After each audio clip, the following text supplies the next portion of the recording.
우리가 4단계 들어가면 연단을 안 받는다 생각할 수도 있지만 그렇지는 않습니다. 아직 여러 가지로 육의 흔적도 버리고 변환시켜야 되고 또 내용물도 채워가는 과정 중에서 연단이라고 하는 그 방법을 통해서 하나님께서 영의 사람을 온영의 사람으로 만들어 가십니다.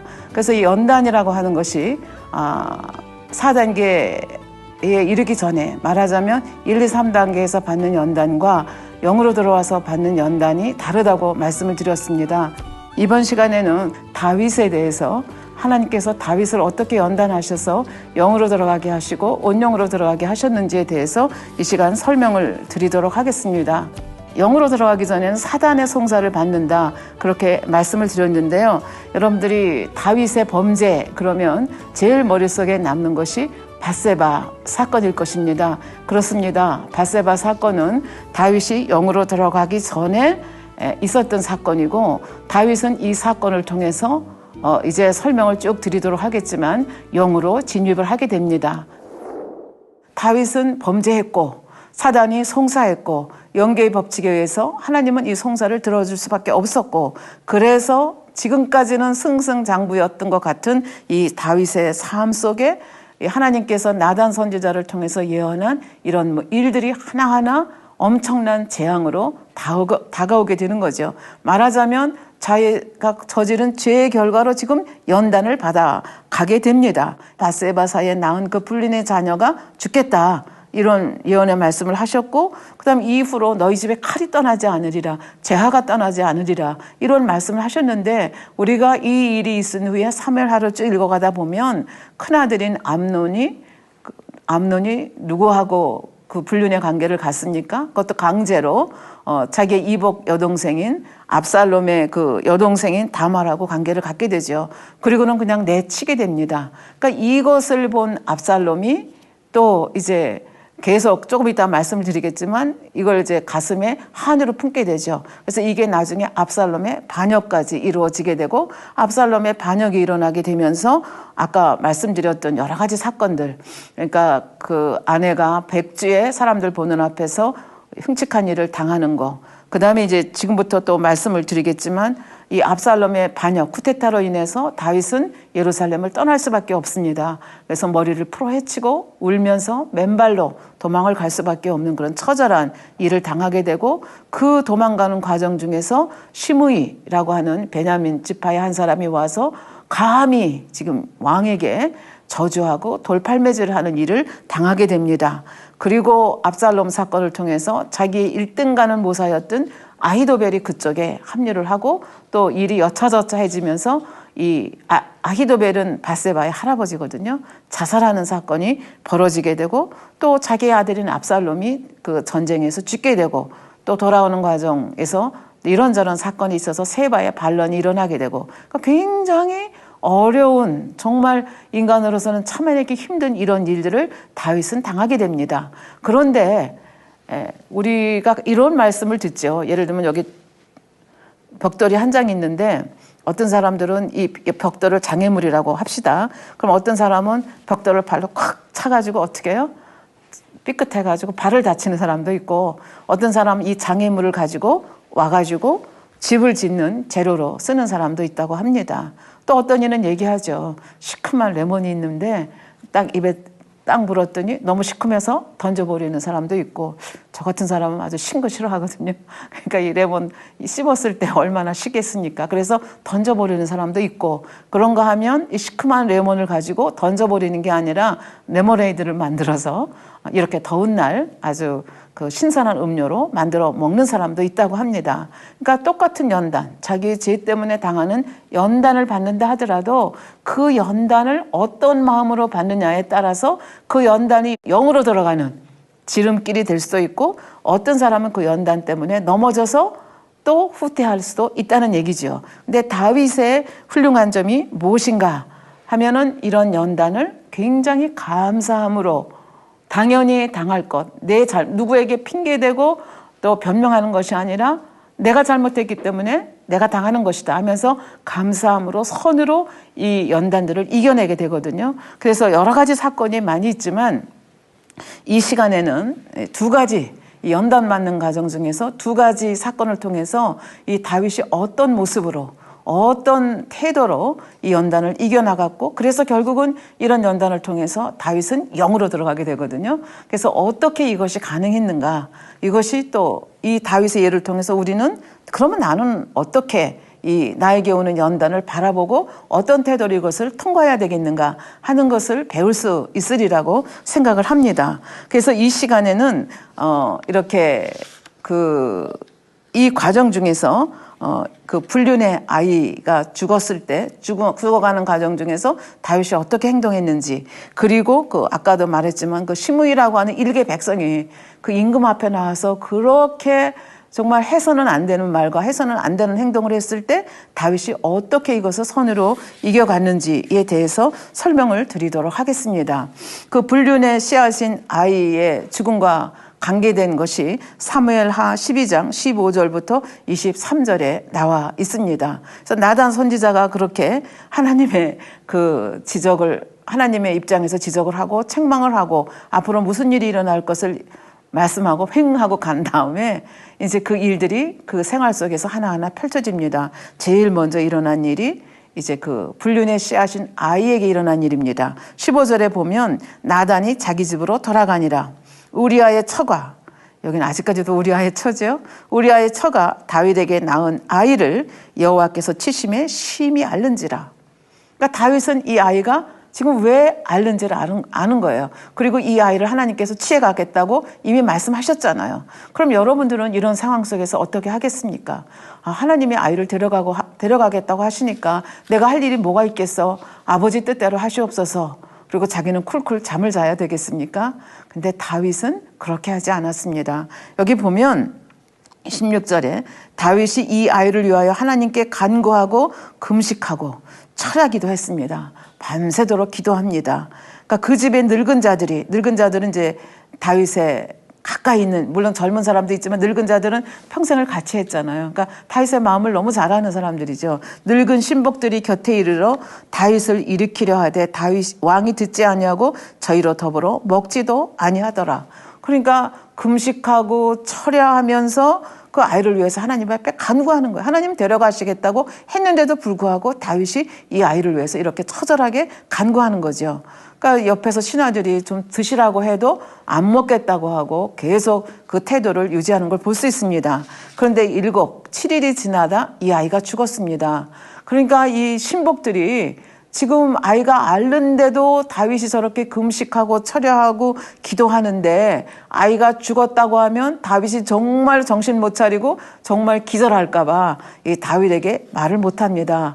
그런데 다윗이 보니까 신하들이 수근수근하는 걸 이제 보게 되는 거죠. 그러면서 하나님이 아이를 데려갔구나 하는 것을 느끼게 됩니다. 그래서 19절에 보면 다윗이 그 신복들이 서로 수근거리는 것을 보고 그 아이가 죽은 줄을 알고 그 신복들에게 묻되 아이가 죽었느냐? 그랬더니 신복들이 죽었나이다. 그래서 신복들은 뭘 예상했겠어요? 다윗이 아이고 하면서 기절할 것을 기대했는데 다윗의 반응은 달랐습니다. 20절에 보니 다윗이 땅에서 일어나 몸을 씻고 기름을 바르고 의복을 갈아입고 하나님의 전에 들어가 경배하고 궁으로 돌아와서 명하여 음식을 그 앞에 베풀게 하고 먹은지라. 그러니까 그 신하들이 생각한 거하고는 정반대 행동을 하는 거예요. 그러니까 이런 다윗의 모습을 보면서 신하들이 이해를 할 수가 없었습니다. 그래서 신복들이 왕에게 묻습니다. 21절에 보면 아이가 살았을 때에는 위하여 금식하고 우시더니 죽은 후에는 일어나서 잡수시니 어찌미니까? 그랬더니 다윗 왕이 얘기합니다. 아이가 살았을 때 내가 금식하고 운 것은 혹시 여호와께서 나를 불쌍히 여기사 아이를 주실는지 살려주실는지 누가 알까 생각함이오니와. 물론 하나님이 생사화복을 주관하시는 분이라는 것을 다윗은 알았습니다. 그리고 자기 죄로 인해서 이 아이를 하나님께서 데려가시겠다고 하는 하나님의 뜻도 알았습니다. 그럼에도 불구하고 하나님 앞에 눈물로 하나님의 바지가랑이를 붙들고 늘어지는 거죠. 제가 죄를 지었으니까 이 아이만은 제발 살려주십시오. 근데 하나님이 데려가셨습니다. 그러니까 생사 여탈권에 대한 하나님의 섭리, 주권을 인정을 하는 거죠. 그리고 이제는 그 아이는 나에게 올 수 없고 이제 장래에 내가 그 아이에게 갈 길만 남았다 이렇게 생각하기 때문에 마음을 추스르고 그러니까 하나님이 하나님의 선하신 뜻을 따라서 이 아이를 데려가셨는데 내가 어찌 더 금식하고 기도하고 철회하겠느냐. 이제는 하나님의 섭리, 하나님의 뜻을 내가 받아들이겠다 하는 그런 모습을 볼 수가 있습니다. 그러니까 이 사실을 통해서도 자기의 죄에 대한 싹쓸 이제 대가를 자기가 치르고 있다고 하는 것을 절실하게 절절하게 마음에 새기는 거죠. 그러면서 이러한 다윗의 태도를 통해서 다윗은 하나님과의 관계를 회복하기 위해서 하나님 앞에 최선을 다하는 모습을 여기서 보여주고 있습니다. 그러니까 하나님께서는 이런 다윗의 모습을 기뻐하셨습니다. 그래서 결국은 솔로몬이라는 아들을 대신 주시고 이 솔로몬을 다윗을 대를 이어서 왕이 되게 하시는 그런 모습을 우리는 볼 수가 있겠습니다. 그러니까 하나님께서는 그러니까 이렇게 하나님 앞에 그 하나님의 선하심을 알고 하나님 앞에 간구하고 매달리는, 그러면서도 하나님께서 결정한 것에 대해서는 승복하는 이런 모습을 기뻐하셨다 하는 것을 알 수가 있겠습니다. 또 하나는 이제 아까 시므이 사건에 대해서 잠깐 말씀을 드렸는데 이 시므이 사건이 도대체 어떻게 일어났는가에 대해서 그 배경을 자세히 말씀드릴 수는 없지만 간략하게 설명을 드리도록 하겠습니다. 이 암논이라고 하는 큰 아들이 있었습니다. 다윗에게는 아내들이 많지 않았습니까? 근데 이제 이 배다른 이복 여동생인 압살롬의 누이 동생인 다말을 흠모하게 됐습니다. 근데 어떻게 할 방법이 없는데 하여튼 간교한 친구의 그 조언을 따라서 결국은 이 다말을 자기 집으로 끌어들이고 결국은 다말을 범합니다. 그런데 이 다말을 한번 범하고 난 다음에는 자기 집에서 쫓아버립니다. 그러니까 책임 안 지는 거죠. 그래서 이 다말이 울고 이제 나오는 그 모습을 보면서 압살롬은 아버지가 뭔가 조치를 취해주기를 바라는데 아버지 다윗은 그저 책망할 뿐이지 더 이상 조치를 취하지 않습니다. 이런 아버지의 태도에 대해서 압살롬은 불만을 갖게 되죠. 그래서 2년 동안 복수할 기회를, 내가 다말을 대신해서 아버지가 복수해주지 않으니까 내가 대신 복수해야 되겠다 그렇게 생각을 하고 결국은 2년 동안 칼날을 갑니다.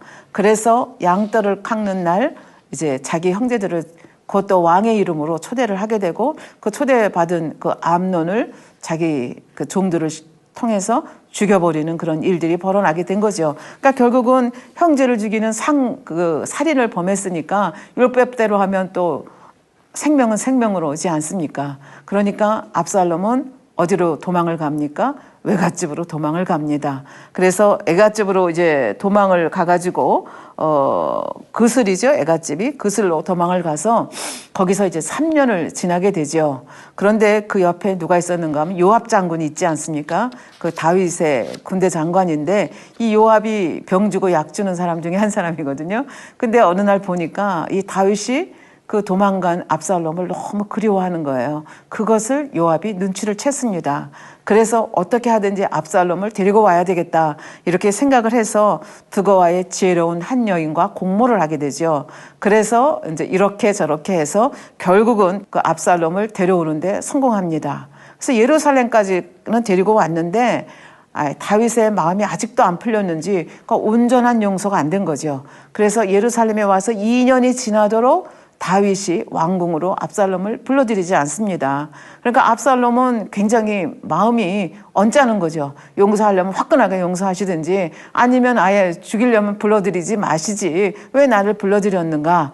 그래서 아무리 해도 방법이 없으니까 요압의 그 밭에 불을 지르기까지 하면서 결국은 요압을 통해서 아버지를 만나게 됩니다. 그래서 이제 그 도망가서 3년, 예루살렘으로 돌아와서 2년, 그래서 토탈 5년 만에 아버지를 예루살렘 궁전에서 만나게 됩니다. 아버지와 압살롬 아들이 입맞춤을 하게 되죠. 근데 겉으로 볼 때는 화해한 것 같았지만 압살롬은 이런 아버지를 용서하지를 못했습니다. 그래서 이때부터 이제 속으로 이제 칼을 갈게 되는 거죠. 그래서 이제 이때부터 반역의 씨를 키워오거든요. 그래서 어떻게 반역의 씨를 키워왔는가 성경은 얘기합니다. 이제 그 성문 앞에서 백성들이 재판을 받기 위해서 오면 내가 재판을 대신 해주겠다. 그러면서 아버지를 은근히 비하하면서 자기를 심습니다. 그래서 이렇게 하면서 백성들의 마음을 성경은 도적질했다. 이렇게 얘기합니다. 몇 년을 도적질했는가? 4년을 도적질했습니다. 그러니까 이 압살롬은 굉장히 무서운 사람이죠. 암논을 죽이고 2년 동안 쫙 계획해서 암논을 죽이고 3년 동안 외갓집에 도망갔다가 예루살렘에 와서 또 2년 있다가 아버지하고 화해한 후에 또 4년을 또 복수의 칼을 가는 거죠. 그리고 이제 모든 것이 준비되었다 이렇게 생각이 되었을 때 아버지 앞에 가서 여호와의 이름을 파는 거죠. 제가 구술에 갔을 때 이러이런 서원을 했습니다. 그래서 헤브론에 가서 제사를 지내겠습니다. 그리고 사실은 헤브론으로 헤브론에서 자기를 따르는 종자들을 모아가지고 반역의 깃발을 들게 된 거죠. 그래서 이 소식이 예루살렘에 있는 다윗에게까지 들렸을 때는 이미 압살롬이 너무 백성들의 마음을 많이 훔쳤고 여기에 동조하는 사람이 많았기 때문에 그 다윗이 판단하건대 이길 수 없는 싸움, 그러니까 일단은 예루살렘으로부터 도망을 쳐야 되겠다라는 거 이제 결정을 내리게 되죠. 그래서 예루살렘에서 정말 아주 황급하게 거의 맨발로 머리를 풀고 눈물을 흘리면서 이제 도망을 가게 되죠. 물론 이제 다윗과 뜻을 같이 하는 자들이 같이 도망을 하게 됩니다. 그래서 이 도망을 하는 과정 중에서 등장하는 인물이 시므이라고 하는 그런 인물입니다. 그러면 이 시므이라고 하는 인물은 도대체 어떤 인물인가? 사무엘하 16장 5절에 보면 이렇게 나와 있습니다. 다윗 왕이 바후림의 이름에, 바후림이라고 하는 것은 예루살렘에서 감람산을 넘어서 요단강 쪽으로 가는 그 길목에 있는 그런 지역 이름입니다. 그래서 예루살렘에서 동북쪽으로 약 6km 정도 떨어져 있고 이 바후림이라고 하는 것은 베냐민 지파에 속한 지역이다. 여러분들이 그렇게 생각을 하시면 되겠습니다. 그래서 여기 보면 사울의 족속 하나가 나오니 게라의 아들이요 시므이라. 그러니까 시므이라고 하는 베냐민 지파는 사울이 나온 지파입니다. 그러니까 사울이 나온 지파라고 하는 것을 여러분들이 머릿속에 갖고 계시면 이해하기가 쉬울 것입니다. 저가 나오면서 연하여 저주하고 왕을 저주합니다. 지금 왕은 눈물 흘리고 머리를 풀고 지금 비참한 모습으로 도망을 가는데 그 왕을 위로하는 것이 아니라 지금 저주를 합니다. 또 다윗과 다윗 왕의 모든 신복을 향하여 돌을 던진다고 되어 있습니다. 이 돌을 던진다는 거 참 아이러니컬하지 않습니까? 다윗이 어렸을 때 골리앗과의 싸움에서 물맷돌을 가지고 적장을 물리쳤는데 지금은 어떻게 해요? 이름 없는 백성이 돌을 가지고 지금 다윗과 다윗의 신복들을 지금 치고 있는 것입니다. 성경에 보면 돌을 던지는 것은 구약 스타일의 율법의 처벌 방식입니다. 예를 들면 레위기 24장 10절부터 16절에 보면 이스라엘 여인의 아들이고 그 아비는 애굽 사람인 그런 집에 자녀가 하나가 있었는데 이스라엘 사람과 진중에서 싸움이 벌어졌습니다. 싸움이 벌어졌는데 아버지가 애굽 사람이고 엄마가 이스라엘 사람인 이 여인의 아들이 여호와의 이름을 회방하면서 상대하고 싸움을 하고 저주를 합니다. 그러니까 사람들이 봤을 때 감히 여호와의 이름을 회방하면서 싸움하는 걸 이건 있을 수가 없는 일이라고 생각해서 싸우는 아이를 청년을 데려다가 진에다 가두었습니다. 근데 어떻게 처리할 줄을 몰라서 여호와 하나님께 묻습니다. 지금 이러이런 청년이 있는데 이 청년을 어떻게 할까요? 그랬더니 13절에 보니까 레위기 24장 13절에 보니까 여호와께서 모세에게 일러 가라사대 저주한 사람을 진 밖으로 끌어내라. 진 밖으로 끌어내고 그 말을 들은 모든 자들, 그러니까 하나님을 회방하는 말을 들은 사람 모두 모여. 그래서 진 밖으로 나가서 그 청년을 중심으로 모두 모인 다음에 그 머리에 안수하고 그 다음에 할 일이 뭐예요? 그 사람들이 돌을 들어서 그 청년에게 치라는 거예요. 그러니까 돌로 쳐 죽이라는 겁니다. 그러니까 이렇게 돌로 쳐 죽인다고 하는 것은 끔찍한 죄를 범했을 때 이제 나오는 현상들이거든요. 근데 지금 시므이가 누구를 돌로 쳐 죽이려고 하는 거예요? 다윗의 신복들을 돌로 쳐 죽이겠다고 저주하고 지금 달려오면서 이렇게 하는 모습, 있을 수 없는 일이 벌어집니다. 그러면 이때 여러분들이 다윗이라면 어떻게 행동을 하겠습니까? 다윗이 홀로 가는 것이 아닙니다. 지금 그래도 요압 장군을 비롯해서 아비새를 비롯해서 여러 장수가 있고 그를 따르는 백성들이 많이 있습니다. 그러면 이런 사람 하나 정도는 얼마든지 처치할 능력이 있는 사람입니다. 그러니까 그 다윗을 모시고 가든 이제 그 장군이 저 사람 쳐 죽여야 되지 않느냐, 이제 그렇게 제안하는 일이 나오게 됐는데요. 그 하기 전에 돌로만 치고 저주한 것이 아니라 어떻게 저주했는가를 성경은 자세하게 얘기를 합니다. 7절, 8절 보겠습니다. 시므이가 저주하는 가운데 이같이 말하니 피를 흘린 자요. 다윗이 피를 흘렸다고 얘기합니다. 비루한 자요. 가거라 가거라. 사울의 족속의 모든 피를 여호와께서 내게 돌리셨도다. 그 대신에 내가 왕이 되었으나 여호와께서 나라를 내 아들 압살롬의 손에 붙이셨도다. 보라, 너는 피를 흘린 자인 거로 화를 자치하였느니라.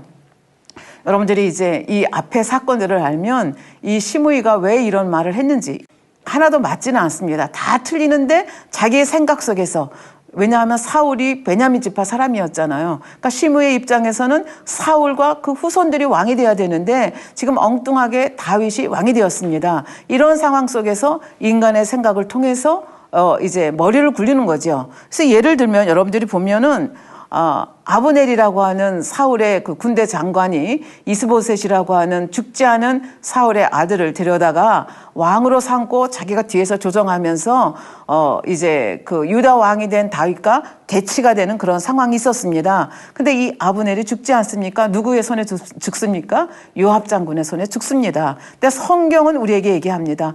다윗이 이 아브넬을 죽인 것이 아니고 요압 장군이 다윗의 의사와는 관계없이 죽였다는 것. 그래서 다윗이 어떻게 울면서 이 제사를 장사를 지내줬는지를 성경은 우리에게 아주 자세하게 설명을 하고 있습니다. 왜 그렇게 합니까?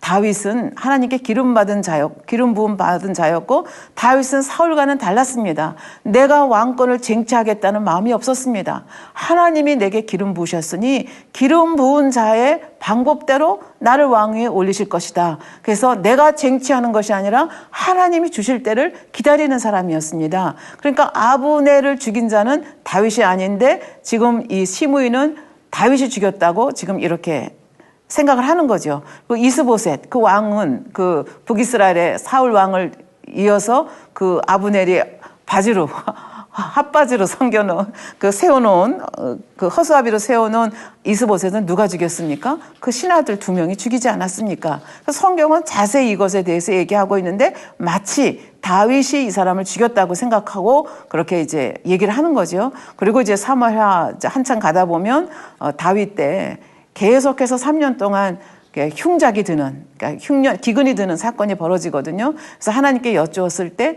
하나님께서 뭐라고 얘기하십니까? 사울이 기브온 족속들을 죽였기 때문에 그 대가를 지금 이렇게 받는 것이다. 근데 기브온 족속은 누굽니까? 여러분들이 여호수아서를 보면 알지요. 그래서 물론 속여서 결국은 목숨을 구하는 족속이거든요. 그래서 물 깃고 장작 패는 자들로 이들 가운데 살아 있도록 하나님께서 결국은 이제 하나님의 이름으로 약속을 했거든요. 그래서 이 사람들은 손을 대면 안다는, 왜? 하나님과의 언약의 백성이기 때문에. 그런데 무슨 일인지 모르지만 사울과 그 가족이 이 기브온 사람들을 멸절하려고 했던 시도가 과거에 있었던 것 같습니다. 그래서 그것에 대한 하나님의 보응이 지금 연분연 3년이라고 하는 이 흉년으로 오거든요. 그래서 이것에 대해서 내가 어떻게 하랴 다윗이 얘기했더니 기브온 사람들이 말하죠. 이것은 돈으로 해결될 문제가 아닙니다. 사울의 자손 7명을 우리에게 주십시오. 우리가 목매달아 죽이겠습니다. 그래서 7명을 내어주거든요. 근데 사실은 이것은 다윗이 잘못한 것이 아니라